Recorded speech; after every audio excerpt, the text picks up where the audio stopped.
ಓಂ ಶಾಂತಿ. ನೀವೀಗ ಸಂಗಮ ಯುಗದಲ್ಲಿದ್ದೀರಿ. ನೀವು ಹಳೆಯ ಪ್ರಪಂಚದಿಂದ ಸಂಬಂಧವನ್ನು ತೆಗೆಯಬೇಕಾಗಿದೆ, ಏಕೆಂದರೆ ಈ ಹಳೆಯ ಪ್ರಪಂಚವು ಈಗ ಸಮಾಪ್ತಿಯಾಗಲಿದೆ.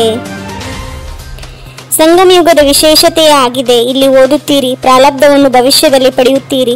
ಇಡೀ ಕಲ್ಪದಲ್ಲಿ ಇಂತಹ ವಿದ್ಯೆಯನ್ನು ಓದಿಸಲಾಗುವುದಿಲ್ಲ. ಯಾವುದರ ಪ್ರಾರಬ್ಧವು ಇನ್ನೊಂದು ಜನ್ಮದಲ್ಲಿ ಸಿಗುತ್ತದೆ.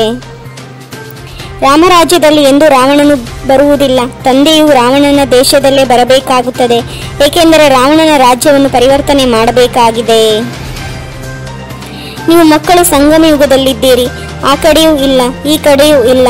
ನಮಗೆ ಅತ್ತ ಕಡೆ ಸಂಬಂಧವಿಲ್ಲ. ಬುದ್ಧಿಯಿಂದ ಹಳೆಯ ಪ್ರಪಂಚದೊಂದಿಗಿನ ಸಂಬಂಧವನ್ನು ತೆಗೆಯಬೇಕಾಗಿದೆ. ಯೋಗಕ್ಕಾಗಿಯೂ ಜ್ಞಾನವಿದೆ, ಜ್ಞಾನಕ್ಕಾಗಿಯೂ ಜ್ಞಾನವಿದೆ.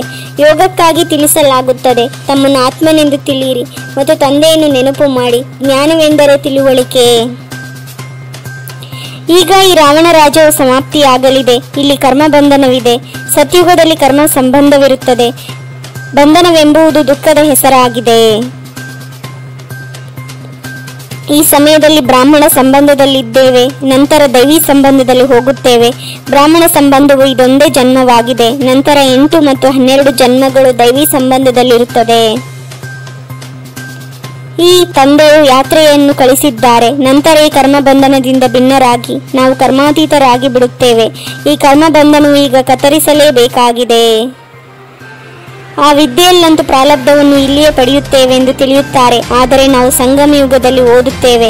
ಇದರ ಪ್ರಾರಬ್ಧವು ನಮಗೆ ಹೊಸ ಪ್ರಪಂಚದಲ್ಲಿ ಸಿಗುವುದು. ಇದು ಕಲಿಯುಗ, ಮೃತ್ಯು ಲೋಕವಾಗಿದೆ.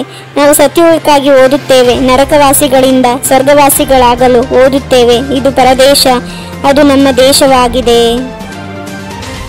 ನಮಗೆ ಮಾರ್ಗವನ್ನು ತೋರಿಸುವಂತಹ ತಂದೆಯು ಸಿಕ್ಕಿದ್ದಾರೆ. ಉಳಿದವರೆಲ್ಲರೂ ಅಲೆದಾಡುತ್ತಿರುತ್ತಾರೆ. ಯಾರು ಕಲ್ಪದ ಹಿಂದೆ ಮಾರ್ಗವನ್ನು ಪಡೆದಿರುವರೋ ಅವರೇ ಬರುತ್ತಾರೆ. ಸತ್ಯುಗದಲ್ಲಿ ಪವಿತ್ರ ಸಂಪೂರ್ಣ ನಿರ್ವಿಕಾರಿಗಳಾಗಿರುತ್ತಾರೆ. ಪವಿತ್ರತೆ ಪ್ರಕಾಶತೆಯ ಕಿರೀಟವಿರುತ್ತದೆ. ಈ ಸಮಯದಲ್ಲಂತೂ ಯಾರು ಪವಿತ್ರರಿಲ್ಲ. ಇದು ರಾವಣನ ಪತಿತಪುರಿಯಾಗಿದೆ. ಪಾವನ ರಾಜ್ಯವೆಂದು ಹೊಸ ಪ್ರಪಂಚ ಸತ್ಯುಗಕ್ಕೆ ಹೇಳಲಾಗುತ್ತದೆ. ಈಗ ನೀವು ಮಕ್ಕಳನ್ನು ತಂದೆಯು ಮಾಲಿಯು ಮುಳ್ಳುಗಳಿಂದ ಹೂಗಳನ್ನಾಗಿ ಮಾಡುತ್ತಾರೆ. ಈಗ ವಿನಾಶವು ಆಗಲೇಬೇಕಾಗಿದೆ. ಕಲಿಯುಗವು ಪೂರ್ಣವಾಗಿ ಸತ್ಯುಗದ ಸ್ಥಾಪನೆ ಅವಶ್ಯವಾಗಿ ಆಗಬೇಕಾಗಿದೆ.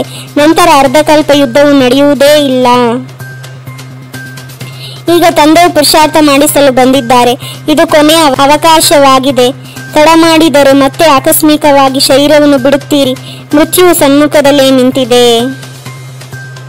ಕೇವಲ ಮನೆಯನ್ನು ನೆನಪು ಮಾಡುವುದರಿಂದ ಪಾಪವು ನಾಶವಾಗುವುದಿಲ್ಲ. ತಂದೆಯನ್ನು ನೆನಪು ಮಾಡುವುದರಿಂದಲೇ ಪಾಪಗಳು ನಾಶವಾಗುತ್ತದೆ. ಜ್ಞಾನಸಾಗರನು ತಂದೆಯೇ ಆಗಿದ್ದಾರೆ. ನೀವೀಗ ಹೇಳುತ್ತೀರಿ, ಬಾಬಾ ನಾವೀಗ ನಿಮ್ಮವರಾಗಿದ್ದೇವೆ, ಸದಾ ನಿಮ್ಮವರಾಗಿಯೇ ಇರುತ್ತೇವೆ. ಕೇವಲ ಮರೆತು ಹೋಗಿ ದೇಹಾಭಿಮಾನಿಗಳಾಗಿ ಬಿಟ್ಟಿದ್ದೇವೆ. ಆ ಪಾತ್ರಧಾರಿಗಳು ವಸ್ತ್ರಗಳನ್ನು ಬದಲಾಯಿಸಿಕೊಂಡು ಭಿನ್ನ ಭಿನ್ನ ಪಾತ್ರವನ್ನು ಅಭಿನಯಿಸುತ್ತಾರೆ. ಹಾಗೆಯೇ ನೀವು ಸಹ ಶರೀರವನ್ನು ಬದಲಾಯಿಸುತ್ತೀರಿ. ನೆನಪಿನಲ್ಲಿಯೇ ಬಹಳ ವಿಘ್ನಗಳು ಬರುತ್ತವೆ. ಪಾವನರಾಗಲಿಲ್ಲವೆಂದರೆ ಧರ್ಮರಾಜಪುರಿಯಲ್ಲಿ ಶಿಕ್ಷೆಯನ್ನು ಅನುಭವಿಸಬೇಕಾಗುವುದು. ಮರ್ಯಾದೆಯು ಹೊರಟು ಹೋಗುವುದು. ಪದವಿಯು ಭ್ರಷ್ಟವಾಗುವುದು. ಅಂತಿಮ ಸಮಯದಲ್ಲಿ ಪಶ್ಚಾತ್ತಾಪ ಪಡಬಾರದೆಂದು ತಂದೆಯ ಸಲಹೆ ನೀಡುತ್ತಾರೆ. ಮಕ್ಕಳೇ ಚೆನ್ನಾಗಿ ಓದಿರಿ, ಇಲ್ಲವಾದರೆ ಬಹಳ ಪಶ್ಚಾತ್ತಾಪ ಪಡಬೇಕಾಗುವುದು. ಮನೆಯ ನೆನಪಿನ ಜೊತೆಗೆ ತಂದೆಯನ್ನು ನೆನಪು ಮಾಡಬೇಕಾಗಿದೆ. ನೆನಪಿನ ಚಾರ್ಟಿನ ಡೈರಿಯನ್ನು ಇಟ್ಟುಕೊಳ್ಳಬೇಕಾಗಿದೆ. ಚಾರ್ಟನ್ನು ಬರೆಯಿರಿ. ಆದರೆ ನಡೆಯುತ್ತಾ ಅನುತ್ತೀರ್ಣರಾಗಿ ಬಿಡುತ್ತಾರೆ. ತಂದೆಯನ್ನು ನೆನಪು ಮಾಡುವುದಿಲ್ಲ. ಸೇವೆ ಮಾಡುವುದಿಲ್ಲವೆಂದರೆ ತಪ್ಪು ಕೆಲಸಗಳಾಗಿರುತ್ತವೆ. ನಮ್ರತಾ ರೂಪಿ ಕವಚದ ಮೂಲಕ ವ್ಯರ್ಥದ ರಾವಣನನ್ನು ಸುಡುವಂತಹ ಸತ್ಯ ಸ್ನೇಹಿ ಸಹಯೋಗಿ ಭವ. ನನ್ನತನದ ಅನೇಕ ಹದ್ದಿನ ಭಾವನೆಗಳನ್ನು ನನ್ನ ಬಾಬಾ ಎನ್ನುವ ಒಂದರಲ್ಲಿ ಸಮಾವೇಶವಾಗಿ ಬಿಡುವುದು. ಓಂ ಶಾಂತಿ. 21 ಜನ್ಮಕ್ಕಾಗಿ 21 ಪರಮಾತ್ಮನ ಮಹಾವಾಕ್ಯವನ್ನು ಆಲಿಸಿ ತಮ್ಮದೇ ಆದಂಥ ಈ ಚಾನೆಲ್ಗೆ ಲೈಕ್ ಮಾಡಿ, ಶೇರ್ ಮಾಡಿ, ಸಬ್ಸ್ಕ್ರೈಬ್ ಆಗೋದನ್ನು ಮರೆಯಬೇಡಿ. ಓಂ ಶಾಂತಿ.